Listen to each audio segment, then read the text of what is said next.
Alright, yeah, and welcome back to some more Magic Duels. This week we're taking a look at a red-white weapons trainer deck. It's an Equipment Matters deck. So this one's not terribly competitive, because I don't think the format really supports equipment decks at the moment, but it is a lot of fun, and I've been having a lot of fun playing it and building it. So let's check out the deck, shall we? The main reason why it's named that is for weapons trainer over here. So red and a white, a 3/2, which is awesome. Other creatures, you control get +1/+0 as long as you control an equipment. Not as long as anything's equipped, just as long as you have an equipment on the battlefield. So this guy can do a lot of work in pumping up your team as well. You'll notice that he's an ally as well. We'll make good use of that in the deck to come. So, and we also have a human sub-theme with all of our creatures as well, because we have to have some sort of synergy with our creatures in order for some of the equipments to work. So let's go right to the beginning, shall we? So we've got 2 bone saws. Why have we got bone saws in this deck? Well, one, because it's 0 mana. And this immediately, on turn 2, turns on our weapon trainer. It's also 1 to equip, gives them +1/+0. And a lot of our creatures that we want to be equipping have got first strike as well. So that extra 1 damage does actually make the whole lot of difference. Then we've got Stoneforge Acolyte for 1 white. It's a 1/2 core artificer ally. And it has cohort as well, so tap an untapped ally you control, look at the top 4 cards of your library, you may reveal any equipment card from among them, put it into your hand, the rest on the bottom of your library in any order. So this has gone down to a 2 of, mostly because it whiffs quite a lot, but as you can tell it is quite important to the deck though. So once you've got this little train going, if you're not attacking with 2 of your allies, then you might as well be tapping them for equipment, and at least trying to grab some, so that's why we've got that here. Expedition Envoy, 1/2/1. Human Scout Ally, yet again human and ally. Awesome creature.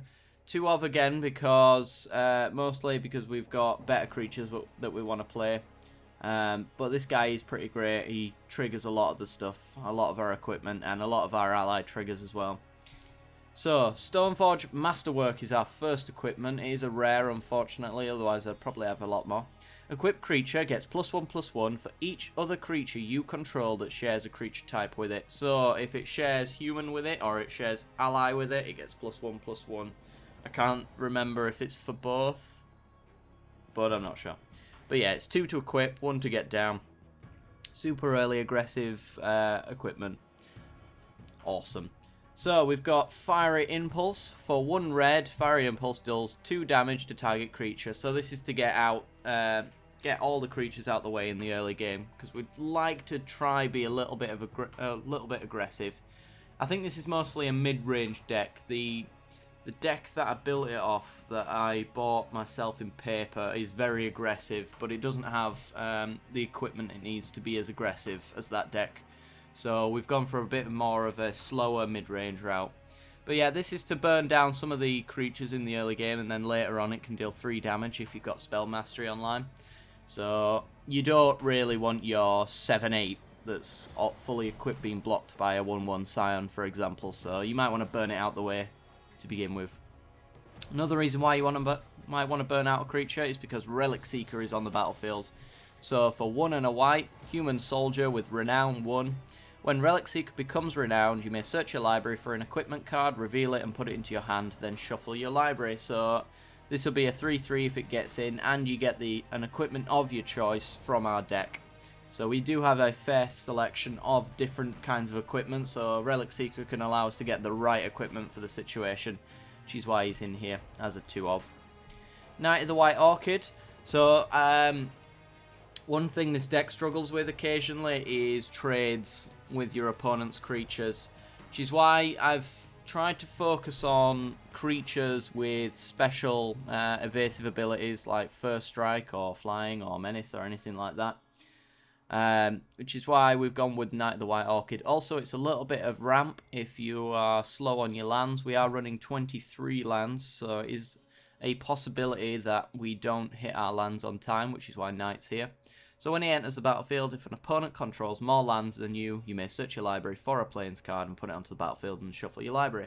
So if we're going against ramp, this is almost certainly going to come into effect, which actually helps us out a fair bit as well. Lone Rider, the MVP. This is the person you want to equip because he's an absolute beast. 1 and a white for a first strike lifelink 1/1. So automatically all these equipments are doing a lot of work for us.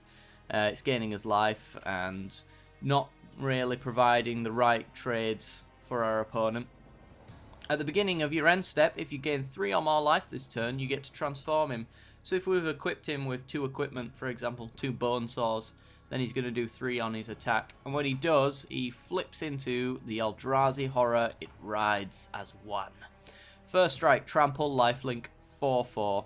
So this guy can get pretty beastly pretty quick. Unfortunately, when he flips, though, he does lose his human attribute, which does mean that the Stoneforge Masterwork won't work with Lone Rider anymore because we don't have any Eldrazi Horrors in our deck. But to compensate, he's permanently a 4/4 anyway, so it really doesn't make much of a difference, to be honest. So that's why he's in here as a 3/of. Weapons Trainer, as we've spoke of, you get +1/+0 for each as long as you have an equipment. Sigil of Valor for 2 mana. Whenever a equipped creature attacks, it essentially gets exalted. All your creatures have exalted. It gets +1/+1 for each other creature you control. So once this is down, it's another 1 equip cost. We want these low equip cost cards in the deck because if our opponent gets rid of one of our creatures, we want to be able to shove all of our equipment onto the next creature. And if we're going all in on one creature as well, these Sigils of Valor are absolutely awesome for that. But of course, they're only good as long as you've got enough creatures on the battlefield. And we don't do any sort of token strategy, so these aren't as powerful as you might imagine, but you know, they do the work. These pretty much make the creature as big as it can ever get, as long as you have them. Nimbus Wings. So I found a lot of the time when I was playtesting, as long as your opponent had some blockers, you'd be struggling a little bit. We do have ways to get through blockers on the ground, but I figured I might as well add in some Nimbus Wings. So for 1 and a white, enchanted creature gets +1/+2 and has flying. So if you imagine equipping up a flying creature, there's nothing getting through it. If, for example, Lone Rider got his Nimbus Wings up, flipped into essentially a 5/7 flying trample lifelink, yeah, it's pretty awesome. So that's why they're in here.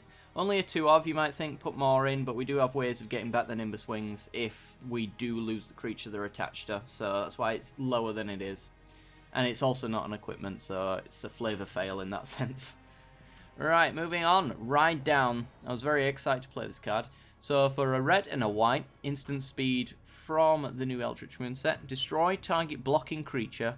Creatures that were blocked by this creature this combat gain trample.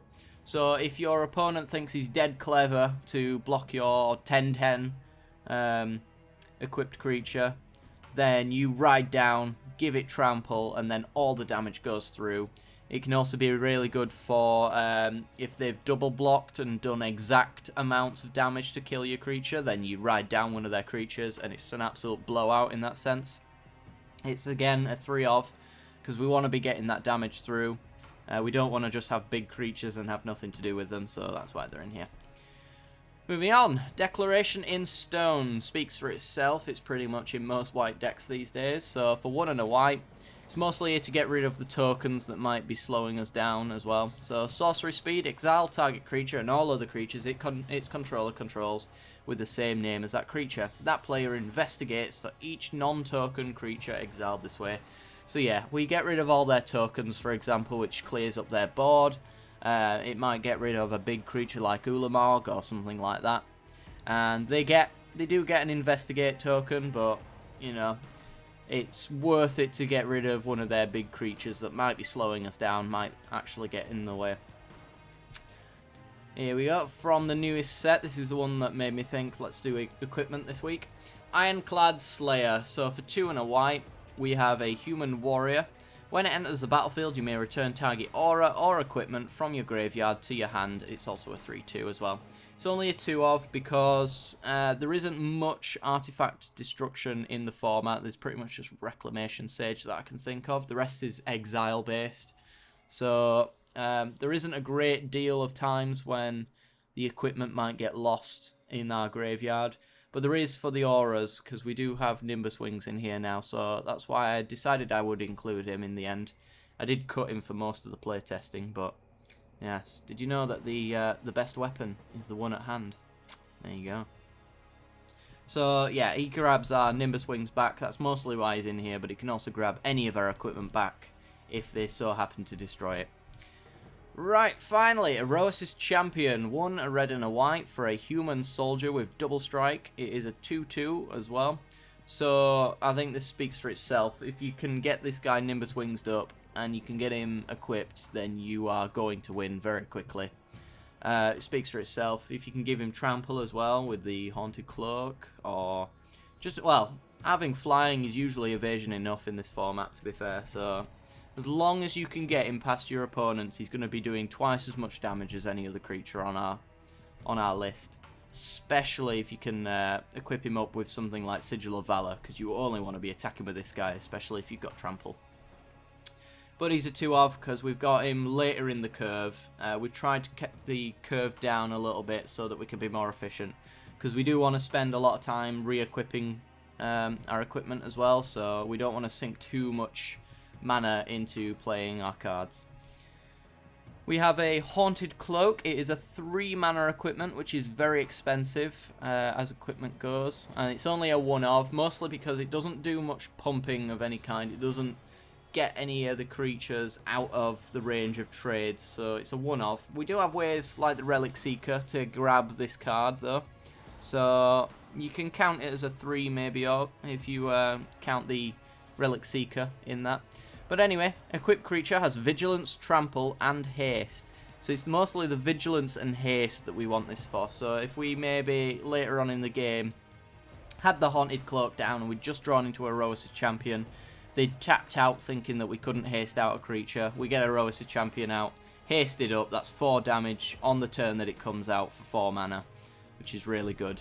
As I said, you can grab it with Relic Seeker as well, and stick it on whichever creatures you want. It makes for disgusting blocks as well, because now they have to consider fully blocking it, because otherwise the trample damage goes through. And by the time you're playing this, they should hopefully be quite low on health as well, and struggling for life. We then have Nahiri, the Harbinger. So for 2, a red and a white, it's a Planeswalker with 4 loyalty. She's got +2, you may discard a card if you do draw a card. So we could technically also, with her +2, discard equipment, which makes the Ironclad Slayer more useful in that sense as well. -2, this is mainly why she's in here. She's in for a removal. Exile target enchantment, tapped artifact or tapped creature, so we can get rid of their biggest creatures, their biggest threats. We can get rid of Sphinx's tutelage if that's the way they're going to go, or tapped artifacts as well. I can't think of an artifact off the top of my head that you'd really want to do that with that isn't also a creature, but there you go. And then -8, search your library for an artifact or creature card, put it onto the battlefield, and then shuffle your library. It gains haste. Return it to your hand at the beginning of the next end step. So we could, in theory, probably not going to see us do this, but we could -8 an Erosis Champion out, for example. That's 4 damage. We haven't paid any mana to put Erosis Champion out on the battlefield, so we could spend all of our mana on that turn equipping up with all of our equipment to get in some stupid amount of trample damage. For the win, maybe. That's perhaps how we want to go about that. Finally, we've got Chandra's Ignition. This is only a 1 of because it's not terribly useful all the time. So it's only in there for instances where you've equipped the crap out of your creature. Maybe it's got all these +1/+1s. Maybe you've just swung in with the Sigil of Valor equipped and it's gone up to like a 10 or something like that. And then you can wipe the board with Chandra's Ignition and also do the damage equal to the target creature's power as well. So it is a finisher in the deck. It's not terribly useful, as I mentioned, so maybe I'll cut it out. I haven't actually played it in playtesting yet, so it hasn't It's neither been useful to me nor harmful, but I can see when your creature gets pumped up that it could be very useful. So it's in here until it's not very useful. So this might be the first cut, you never know. On to the lands, we have a 26 to 13 mana split, so that's why we've got 8 and 7 mountains. We do want a even split because in the early stages we have a lot of whites, we have a lot of reds, but we also have double white. But turn 2 we really want to be on red and white by that point, so we need that even split despite the fact that we have a skew more heavily into white. But we do have a lot of dual lands, so that helps out a lot. So Needle Spires comes into play tapped. It's a red or white mana, and for 2, a red and a white, you get a 2/1 red and white elemental creature with double strike until the end of the turn, and it is still a land. So if you've got loads of mana and they've just wiped out your creature, maybe you want to play 4 to bring this creature out and start equipping it up and make it a big double striker. You never know. Clifftop Retreat. This is a check land, so it enters the battlefield tapped unless you control a mountain or a plains. So most of the time, due to the amount of basic lands we've got, this usually will come in untapped, which makes it a very good card for our early game aggressive plans as well. So maybe plains first turn, Clifftop Retreat second. We've got our dual lands for our weapons trainer. Rogue's Passage. We have 2 of these, so it creates colourless mana, which is upsetting because a lot of our cards are actually converted mana cost based. So I mean, there are a lot of colourless mana symbols in a lot of our cards. Most of them are double red and white and stuff like that. So it is a bit of a downside in that sense, but for the 4 mana, target creature can't be blocked this turn. You can equip one creature up, make him unblockable, and swing in for the victory on that as well. So that's why that's in here. And then finally, we've got Evolving Wilds, only 2 of, because we don't want to thin our deck out too much. We do want a lot of extra mana for re-equipping cards as well, if they do manage to remove one of our creatures. So that's why it's only a 2 of, but in the early game, it allows us to get the one colour that we are missing as well. So search your library for a basic land card, put it onto the battlefield tapped, and then shuffle your library. So that's going to be the deck for this week, guys. So if you have any suggestions for any upgrades or anything you want to talk to me about, be sure to leave it down in the comments section below. Remember to leave a like if you like the look of the deck, and subscribe if you want to see more. The game should be following shortly after this, so be sure to check out the channel for the rest of the content.